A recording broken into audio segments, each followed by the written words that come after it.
after another frighty cold day in the Korean Alps the U.S.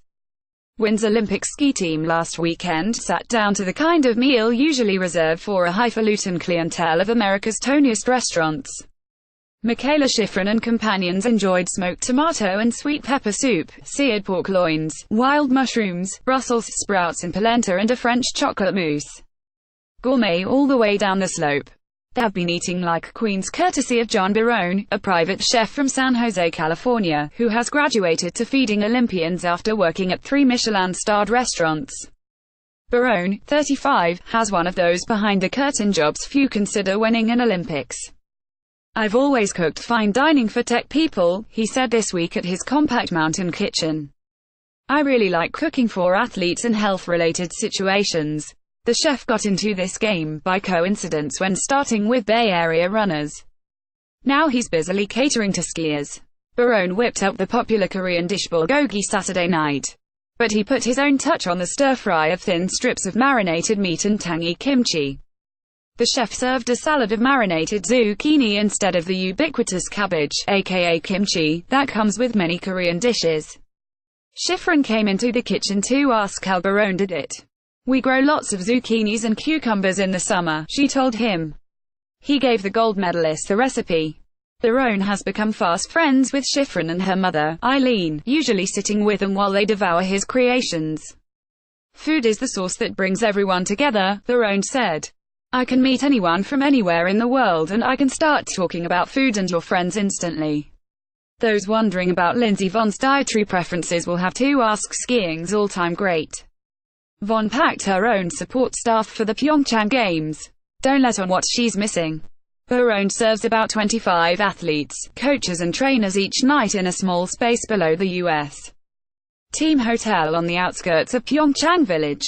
His cooking journey began in Manhattan at Jean Georges and Daniel, 2 of the city's famed eateries.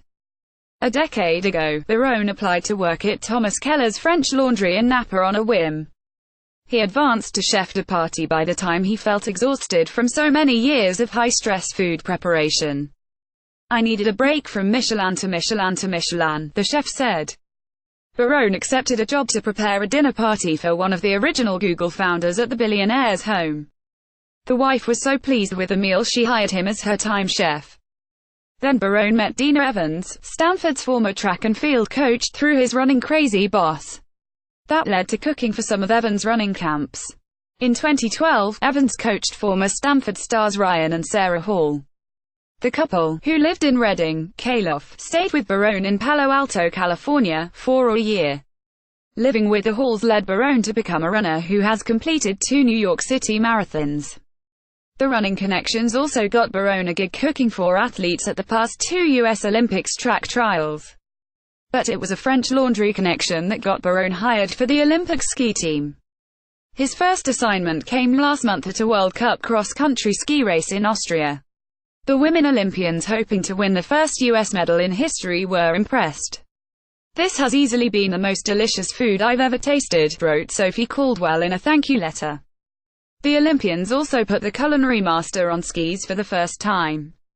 "It's so funny to cook for different style athletes," said Barone, who has a degree in dietetics from Montclair State in New Jersey. "In Austria, I found the quantity of food they ate was a lot more. Nordic skiers burn more calories than the skiers trying to get downhill." But the chef will be serving the U.S. men's alpine team in the coming days, so he already is preparing for bigger appetites. Barone began the latest journey packing 2 5-pound bags of gluten-free flour as well as dry spices and cooking utensils. He left his prized $1,000 knife in the Bay Area. Barone takes care of the few athletes who are gluten and dairy-free. While all meals are planned ahead, the chef will call an audible if he doesn't like the looks of the food delivered. "My job wherever I go is to source the best possible ingredients as I can," Barone said. "You want to make sure it is as fresh as possible. That's food for thought."